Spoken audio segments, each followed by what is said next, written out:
അപ്പോൾ എല്ലാവരും ഫ്രീസറിൽ നന്നായിട്ട് ഐസ് പിടിക്കുമ്പോൾ ഈ ഐസൊക്കെ കുത്തിക്കളയാൻ ശ്രമിക്കും. ഒരിക്കലും അങ്ങനെ ചെയ്യരുത്. എല്ലാവർക്കും നമസ്കാരം. അപ്പോൾ ഇന്നത്തെ നമ്മുടെ വീഡിയോ എന്ന് പറയുന്നത് നമ്മുടെ ഫ്രിഡ്ജ് 2 ദിവസമായിട്ട് കൂളിംഗ് ഇല്ല. അപ്പോൾ ഇതുപോലുള്ള സിംഗിൾ ഡോർ ഫ്രിഡ്ജൊക്കെ എല്ലാവരും വീടുകളിൽ ഉണ്ടാവും. അപ്പോൾ പെട്ടെന്ന് കൂളിംഗ് ഇല്ലാതെയൊക്കെ വന്നു കഴിഞ്ഞാൽ അതെങ്ങനെയാണ് നമുക്കൊന്ന് റിപ്പയർ ചെയ്തെടുക്കുക എന്നുള്ളതാണ് ഈ വീഡിയോ. നമുക്ക് വീടുകളിൽ തന്നെ നമുക്ക് ഇതുപോലുള്ള ഫ്രിഡ്ജൊക്കെ ഒന്ന് റെഡിയാക്കി എടുക്കാൻ പറ്റും. അപ്പോൾ അതിനുള്ള കുറച്ച് കാര്യങ്ങളൊക്കെയാണ് പറഞ്ഞിരുന്നത്.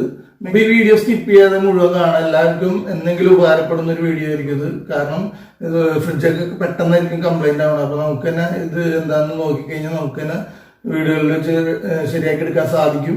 ഈ വീഡിയോ എല്ലാവർക്കും ഉപകാരപ്പെടും. കാരണം സാധാരണക്കാരുടെ വീട്ടിലൊക്കെ ഫ്രിഡ്ജ് ഉണ്ടാവും. വീഡിയോ ഇഷ്ടപ്പെട്ട് കഴിഞ്ഞാൽ എല്ലാവരും ലൈക്ക് ചെയ്യുക, ഷെയർ ചെയ്യുക, കമന്റ് ചെയ്യുക. എൻ്റെ ഈ ചാനൽ ഒന്ന് സബ്സ്ക്രൈബ് ചെയ്യുക. നമ്മുടെ ഫ്രിഡ്ജ് ഓണായി കിടക്കുകയാണ്. അതുപോലെ തന്നെ ഫ്രിഡ്ജിൻ്റെ അകത്ത് ലൈറ്റും കത്തുന്നുണ്ട്. പക്ഷേ ഇത് എത്ര നേരം ഓണാക്കിയിട്ടാലും ഇത് കൂളാവില്ല. അപ്പം നമ്മളൊക്കെ ഇങ്ങനെ കൂളാവാതിരിക്കുമ്പോൾ എന്താണ് വിചാരിക്കണത്, ഇതിൽ ഗ്യാസ് കുറഞ്ഞിട്ടുണ്ട് അല്ലെങ്കിൽ ഗ്യാസ് ലീക്കായി പോയിട്ടുണ്ടെന്നാണ്.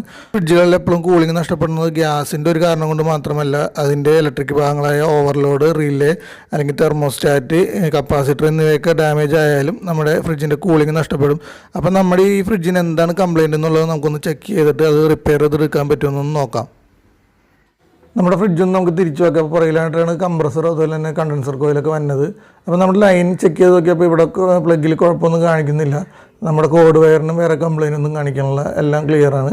ഇനി നമുക്ക് നമ്മുടെ കംപ്രസറിലേക്കുള്ള ഓവർലോഡും റിലേയിലേക്കും കറക്റ്റായിട്ട് ലൈൻ എത്തുന്നുണ്ടോ എന്ന് നമുക്കൊന്ന് ചെക്ക് ചെയ്യാം. അതിന് വേണ്ടി നമുക്ക് ഈ ഓവർലോഡും റിലേയും കംപ്രസറിൽ നിന്ന് അഴിച്ചെടുക്കണം.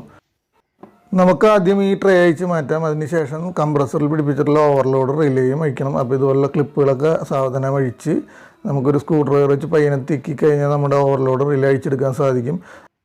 ഇതാണ് ഓവർലോഡ് റിലേയും. അപ്പോൾ ഇതിൽ സെറ്റായിട്ടാണ് ഇരിക്കുന്നത്. നമ്മൾ പുതിയതൊക്കെ വാങ്ങിക്കുമ്പോൾ സെപ്പറേറ്റ് ആയിട്ട് ഓവർലോഡും റിലേയുമായിട്ടായിരിക്കും കിട്ടുന്നത്. എന്നാലും കുഴപ്പമില്ല. നമ്മുടെ ഓവർലോഡ് റിലേ ആയിട്ടുള്ള കണക്ഷനൊക്കെ നമുക്ക് പിടിക്കാം.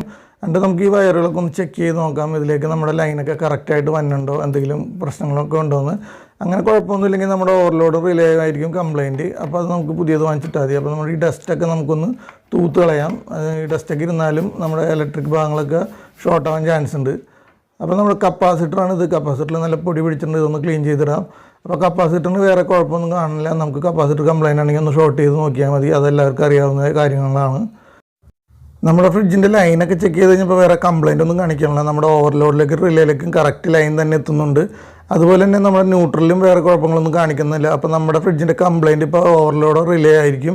അപ്പോൾ അത് നമുക്ക് സെറ്റായിട്ടാണ് കിട്ടുന്നത്. അത് നമുക്ക് രണ്ടും മാറ്റി വയ്ക്കാം. ഈ കാണുന്നതാണ് CSR എന്ന് പറയുന്നത്. അപ്പോൾ നമ്മുടെ കംപ്രസറിൻ്റെ CSRലേക്കാണ് നമ്മൾ ഈ ഓവർലോഡ് റിലേയും കൊടുക്കുന്നത്. അത് നമ്മുടെ കംപ്രസറിൻ്റെ പ്രൊട്ടക്ഷന് വേണ്ടിയാണ് ഈ ഓവർലോഡ് റിലേയും കൊടുക്കുന്നത്. അപ്പോൾ C എന്ന് പറയുന്നത് നമുക്ക് കോമൺ ആയിട്ടും, S എന്ന് പറയുന്നത് സ്റ്റാർട്ടിങ് ആയിട്ടും, അതുപോലെ തന്നെ R എന്ന് പറയുന്നത് റണ്ണിങ് ആയിട്ടാണ് നമ്മൾ കണക്കാക്കുന്നത്. അപ്പോൾ നമ്മൾ പുതിയ ഓവർലോഡ് റിലേ വാങ്ങിയിട്ടുണ്ട്. ഇത് ഗോദ്രേജിൻ്റെ ഓവർലോഡ് റിലേയാണ് ഞാൻ വാങ്ങിയേക്കണം. നിങ്ങളുടെ ഫ്രിഡ്ജ് ഏതാണോ അതനുസരിച്ചുള്ള ഓവർലോഡ് റിലേ തന്നെ നോക്കി വാങ്ങിക്കണം. നമ്മൾ ഈ ഓവർലോഡ് റിലേ അടുത്തുള്ള ഷോപ്പിൽ നിന്നാണ് വാങ്ങിയിട്ടുള്ളത്. ഏകദേശം 150 രൂപ ചിലവായി. അതുപോലെ തന്നെ ഇത് ഓൺലൈനിലും അവൈലബിൾ ആണ്. അപ്പോൾ അതിൻ്റെ ലിങ്ക് ഞാൻ എൻ്റെ ഡിസ്ക്രിപ്ഷനിൽ കൊടുത്തിട്ടുണ്ട്. നമുക്ക് ഓരോ മോഡലനുസരിച്ച് വാങ്ങി നമ്മുടെ ഫ്രിഡ്ജിൽ കണക്ട് ചെയ്യാവുന്നതാണ്. അപ്പോൾ ഇതുപോലെ നമ്മുടെ ഈ കംപ്ലയിൻറ്റ് നമ്മുടെ വീട്ടിൽ തന്നെ നമുക്ക് ശരിയാക്കി എടുക്കാൻ സാധിക്കും. ഇനി നമുക്ക് ഇതിൻ്റെ കണക്ഷൻ എങ്ങനെയാണ് കൊടുക്കണമെന്ന് നോക്കാം. നമുക്ക് ആദ്യം ഓവർലോഡിലേക്ക് കണക്ഷൻ കൊടുക്കാം. അപ്പോൾ നമ്മളുടെ ഫേസ് എടുത്തിട്ട് ഓവർലോഡിലേക്ക് ഞാൻ കണക്ട് ചെയ്യുകയാണ്. അതിനുശേഷം നമ്മളുടെ റിലേ എടുത്തിട്ട് അതിലേക്ക് നമ്മൾ ന്യൂട്രൽ കൊടുക്കുകയാണ്. ബാക്കി 2 പോളാണ് വന്നത്. അതിലേക്ക് നമ്മൾ കപ്പാസിറ്ററിൻ്റെ റണ്ണിങ്, സ്റ്റാർട്ടിങ് എന്നിവ കൊടുക്കണം. അപ്പോൾ ഒട്ടും ലൂസ് കോൺടാക്റ്റ് ഇല്ലാത്ത രീതിയിൽ, ഇപ്പോൾ ലൂസ് കോൺടാക്റ്റ് ഉണ്ടെങ്കിൽ നമ്മൾ പ്ലെയറൊക്കെ വെച്ച് ടൈറ്റ് ചെയ്തിട്ട് വേണം അത് നമ്മൾ പോളിലേക്ക് കുത്താനായിട്ട്. അങ്ങനെ നന്നായിട്ട് ഫ്ലക്ച്വേഷൻ ഇല്ലയെന്ന് ഉറപ്പിച്ചിട്ട് വേണം നമ്മൾ കംപ്രസറിലേക്ക് ഇത് കണക്ഷൻ കൊടുക്കാനായിട്ട്. എന്തെങ്കിലും ഫ്ലക്ച്വേഷൻ ഉണ്ടെങ്കിൽ വീണ്ടും നമ്മുടെ ഓവർലോഡ് റിലേക്ക് കത്തിപ്പോകാൻ ചാൻസ് ഉണ്ട്. അപ്പോൾ നമ്മൾ ഓവർലോഡ് റിലേക്ക് കണക്ട് ചെയ്ത് കഴിഞ്ഞിട്ടുണ്ട്. അപ്പോൾ ഇനി നമുക്ക് ഇതൊന്ന് വർക്ക് ചെയ്യിച്ച് നോക്കാം. നമ്മുടെ ഫ്രിഡ്ജ് പ്രോപ്പറായിട്ട് വർക്ക് ചെയ്യുന്നുണ്ടോ എന്ന് നോക്കാം. നമ്മുടെ കംപ്ലയിൻ്റൊക്കെ മാറിയിട്ടുണ്ടോ എന്ന് നോക്കാം. അപ്പോൾ നമ്മൾ പണിയൊക്കെ കഴിഞ്ഞിട്ടുണ്ട്. നമുക്കിനി ഇതൊന്ന് ചെക്ക് ചെയ്ത് നോക്കാം.